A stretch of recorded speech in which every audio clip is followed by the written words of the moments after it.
ما چرا نرفتیم آخه؟ بابا گفت دورشون رو شلوغ نکنی. ایرادی داره فاته؟ نه ایرادی نداره. دیشب این دعای طفلی تصادف کرد. چی؟ ببین دیگه نبینم اونطوری راتو بکشی و بری. ببینم شما سر چی دعواتون شد؟ میلای بابا جون آقا اصیل فرستاده. با پناه بر خدا می نوشت تسلیت میگم میشد تاج گل ختم. فاته بلا به دور داری برای عبدالله اونال حسابداری میکنی. تو یه مدیری فاته، رئیس نیستی. نفاق بزرفشانی شد.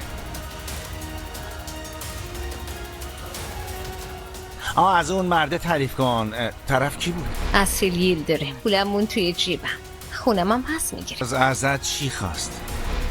دیگه قشنگ تو مشتم آبدین. اون چی گفت؟ همشو ازشون یواش یواش میگیرم آبدین.